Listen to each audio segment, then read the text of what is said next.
Hey guys, and I'm back with a new video reaction from L Boyd. Guys, let's check it out. I know what the video is all about.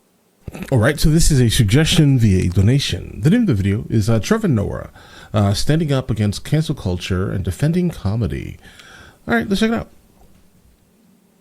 Racial observations have very much formed, at least in the early stages, the backbone of your stand-up comedy career. Do you now regret some of the jokes you made? Let me give you an example. You said, my mother, black South African, was saying, get me a white guy, get me a white guy. Well, my father was white Swiss. Of course, he liked chocolate. That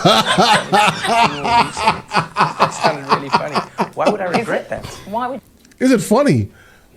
Bro, that is hilarious. Listen, Trevor Noah is an interesting guy, right? I mean, I've encountered a couple of his sets, and they were solid, right? But that one right there, that very specific joke, yeah, it even sounds funny with her saying it. It's hilarious. Lighten up a little bit. Do you regret that? Because some people say that's not really very funny. But who are these some people? Everyone can say something is not really funny. This is the way some people don't like But is it more than that? food. Okay, let me give you an example. We have a very well-established black comedian in Britain called Lenny Henry. Yes. And he has said that he regrets doing that kind of joke where he said he would wipe his sweating brow and say, I'm leaking chocolate. But that's different. Well, it's not. It's usually Oh my chocolate. God. But that is different. Well, the Swiss love chocolates. Right? Is not a term. Listen, I'm sorry. Both of them were kind of funny, bro. That may make me a bad person. I don't know. Potentially. But you're referring to your mother's skin color as chocolate. What he says... Yes, because my mom is... Listen, guys, listen. Hold on, bro. All right. When my son was 4 years old, okay, he walked up to me, he licked me, and said, "Ew, you don't taste like chocolate." Listen, I laughed my ass off then. All right. I don't know. Like I find it funny. I'm sorry. Maybe I'm just, I don't know, guys. Maybe I don't get it, guys. Maybe I'm broken or something. That was hilarious to me. Proud to Let be me dark. But no, I don't taste like chocolate, bro. Beautiful chocolate. Yeah. That's what she's saying. Wow. And this is, if you, in the book, I talk about this as well. I go, I saw people and race as chocolate. Bro, I got more jokes, guys. More jokes. All right. Bro, my wife's grandmother, right, asked her, literally, is he brown all over? Whoa. We got jokes. She was like 90 years old, bro. All right. Just understand that for a second, okay? Keep in mind, my wife's grandmother, she probably, and I mean never, has been in the presence within a household of someone who looks like me. That's a fact, bro. Right? 90-year-old woman from Granada, Spain. All right. Trust me. She had questions. I wasn't offended because obviously it's just pure inquisitive nature of people who look different than you. That's really what that is. I wouldn't use that. When- I no, but wouldn't when use that. no, no. I'm that color, But and when I wouldn't grew up- say that. listen, but- when I yeah. grew up, I believed that all people were chocolates. My mom was dark chocolates. Right. My dad was white chocolates. Uh-huh. I was milk chocolates. Okay. So I see. So all you see people that as funny, but do you That's not realise sure. that some people might not like that? And Lenny Henry went man on said, to "I say see all people that as joke chocolates." about how he was leaking chocolate. He says, I knew there had to be a better way of trying to put the message over, putting your jokes over, without having to pick on people because of their colour or because of their race. Not picking on people, bro. His view is different from yours. Because he's Lenny Henry and I'm Trevor Noah. Right. But he's black. Yes, but he was talking about leaking chocolate, implied. She just said, "Oh, but you guys are both black." Listen, generally people who are deeply melanated are definitely not like a monolith. There are all types of dark-skinned people from all around the world, guys. People in Nepal, guys, they're probably darker than Trevor Noah, guys. And then you have people in India who are darker. What exactly are we talking about here, right? I mean, dark skin is not specifically unique to Africa, guys. It's just not. Maybe the phenotype is potentially, but overall dark skin is just not, right? So when you try to say and try to paint every single deeply melanated person into a literal box in which she, for some reason, is trying to put everyone in a box, bro. My lived experiences are absolutely different than Trevor Noah's. Different shades. Right. and it also absolutely different than any other person that looks like me, right? Exactly. She seems to be playing the victim a little bit, guys. And I'm not really a fan of just consistently playing victim, bro. But either way, Trevor Noah. Yeah, He but was he's talking- also, he's black. Small Yes, but he mind. was talking about leaking chocolate, implying that his skin color was not something that belonged to him. That is a different He's not, joke. he's that is a just trying different to say idea. that his skin colour is No, no, chocolate. no, no, no. You're splitting hairs here. No, but that is exactly what we should be doing. Because what you're doing is Okay. creating. I'm not sure I You're would- creating I'm not racial sure jokes. I would say. No, Flip it you're on her. creating Right. monoliths. You're creating monoliths of jokes, and that's not fair to do. Every single joke has a context. Every single joke comes from a place. The most important thing with How you comedy receive it. is context. Right. Without context, no conversation is complete. Without context, no communication can But truly somebody be could appreciated. take that out of context. Yeah, then and you've so said it. I'm putting it to you then. Are you not, given what Lenny Henry said, are you not guilty perhaps with some of your routines or a joke like that, That should be. reinforcing prejudices and promoting stereotypes in the minds of people who may be inclined to think like that, and then they'll think, oh, Trevor Noah says his mother's chocolate, I'm going to go around saying that to my black friends, and they might take offence. You could be reinforcing prejudice. bro, You could be doing anything if you are not doing the opposites. How your action is implied oh, he's good, guys. does He's not good. define what you were doing. Okay, let's look at another aspect of race. No, You no, no, no, no, no, no, no, no, no, no. He flipped it on you. You have to answer. moved just Make a 2 statement. years ago to the United States. Your routine as a comedian often mimicked Africans and also African Americans. And about African Americans, you have said this: you are not African, but we play along. It's a very loose term, African American, because half the time you use it for people who aren't even African. Bruh, listen. Firstly, let's go ahead and point this out here. If you are from America and born in America, I'm sorry. You are American. Of right? course. That's just what you are. I don't like the Obvious. hyphens. Because if you want to start giving people hyphens, then everyone need hyphens, bro. All right, so that's just what it is. You are absolutely American. My ties to Africa are zero. I don't have any ties to Africa directly, guys.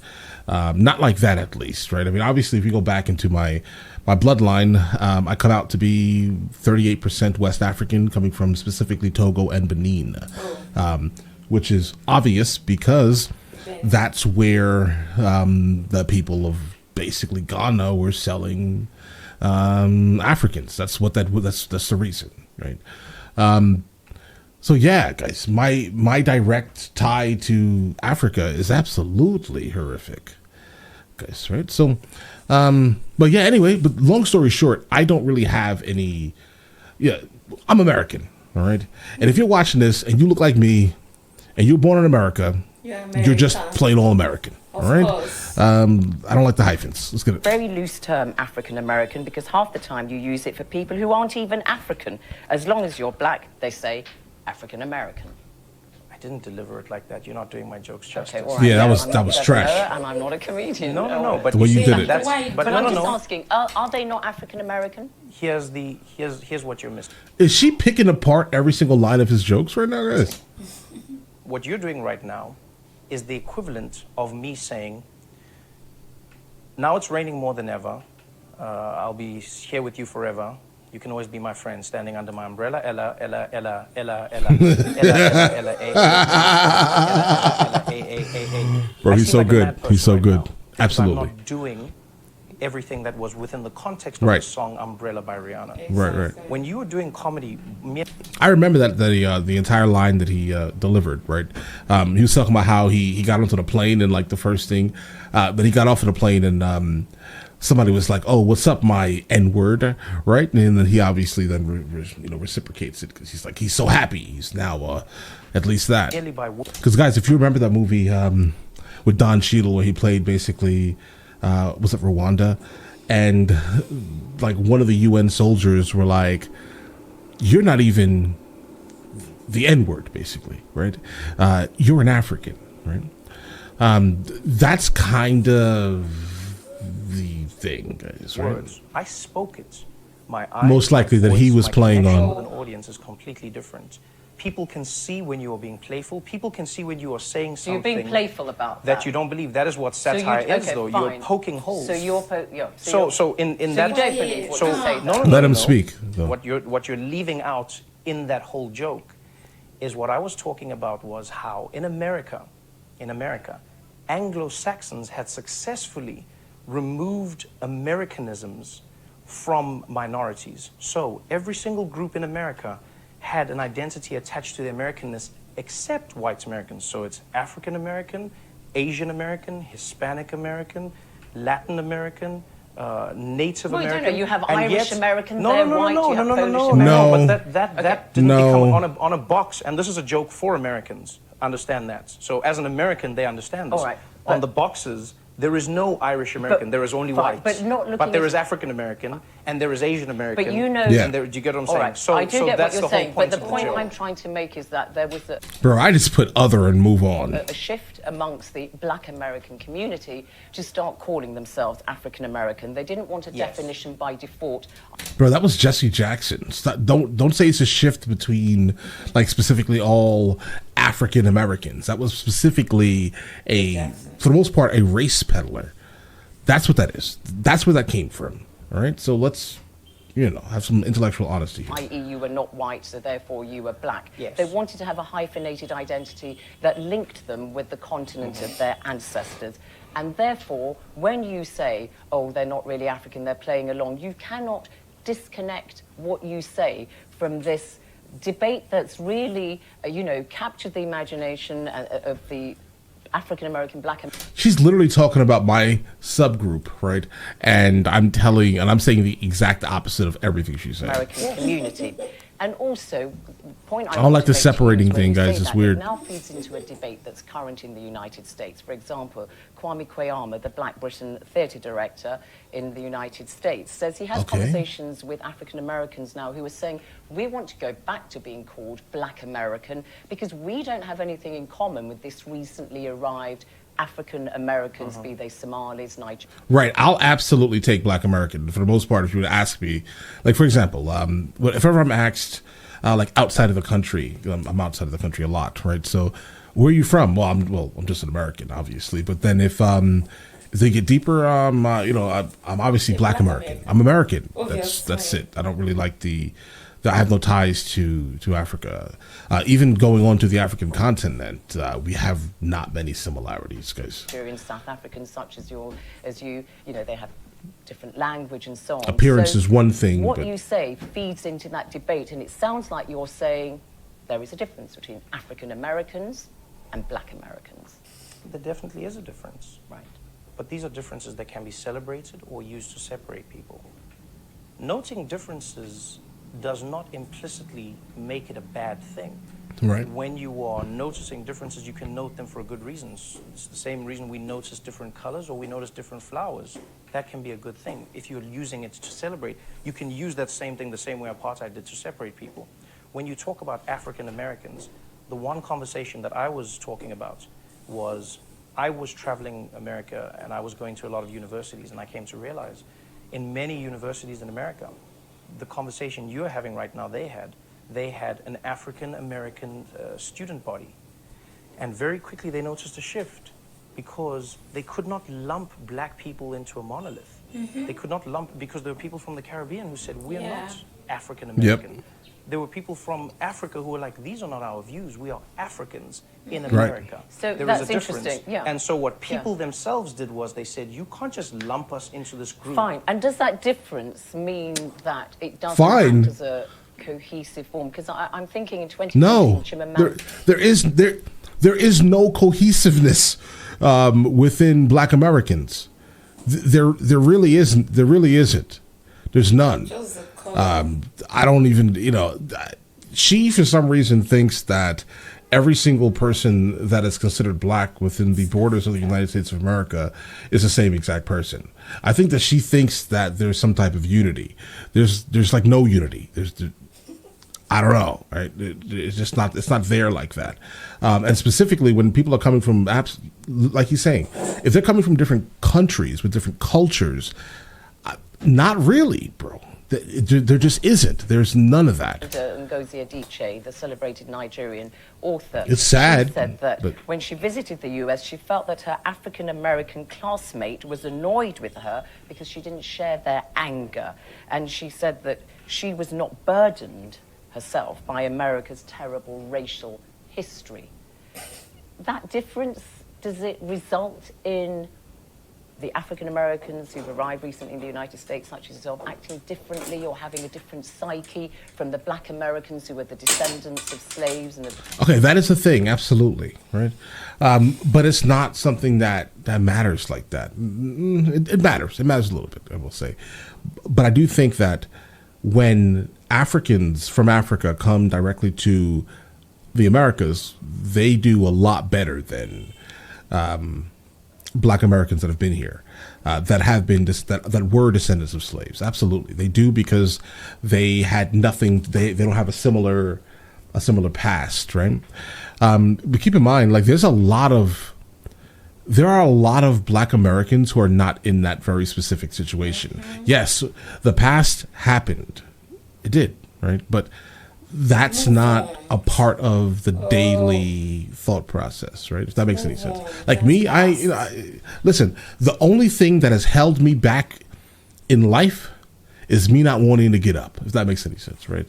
And what I mean by that is, like, there's nothing really, I can't think of any blocks that have blocked me from like success in kind of like anything that I've really done, other than me just not doing it, right? Like, so I would say the hardest thing about starting something is starting it, just the starting aspect of it, like getting over the concept of allowing this like weird victim mentality to just like break you and conquer you, right?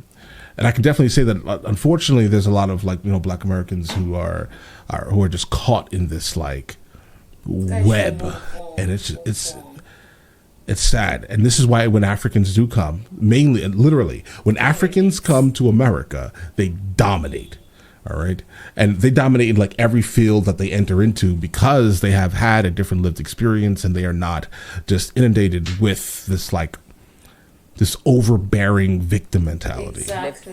We've moved on. Many years, obviously, in the US. Well, I will say this. I will be careful to not comment on the experience of every single person, because I'm only myself, and I can only experience the people that are Thank around. you for saying What I that. do know is this. In terms of our racial histories, South Africa and America are very similar. Well, specifically, I'm not referring to really specifically South Africa, because most of the times, if I'm to encounter an African within the borders of the United States, they're probably going to be from West Africa, mainly like Nigeria is normally where we'll see a lot of like Africans. Yeah. When I talk to a Black American person, there are many stories that we share as human beings. There are many oppressions that we have experienced through our selective, oppressors. I think those are the things that many people can relate to across the board. So there's more to unite, even though you say there are differences. There is definitely more to unite, especially when you are being oppressed as a group. Because you must remember, when you are in the U.S. as a Black African man, I can tell you now that if you have an encounter with the police, they are not going to split the hairs. They're not going to say, "Excuse me, Trevor Noah, are you from South Africa, yes, or are you from Detroit?" That doesn't happen. No, that doesn't happen. Racial. Guys, I'm not really a fan of the interviewer, guys. I don't know. Maybe she's good in like something else, guys, but the fact that she just kept trying to go back to just like victimness, guys, it stresses me out a little bit. Same here. But yeah, he's definitely, you know, he's a really good person to interview, because I don't think that he's easily swayed, right? I mean, he's extremely sharp mentally, and that, I think, absolutely helps his cause, let's say, right? But all right, guys, listen, you guys all have an absolutely amazing day, and enjoy your day thoroughly. Definitely let me know in the comments also exactly what do you guys think. Same as Late Board, what do you guys think? I'd like to have your opinion in the comment section.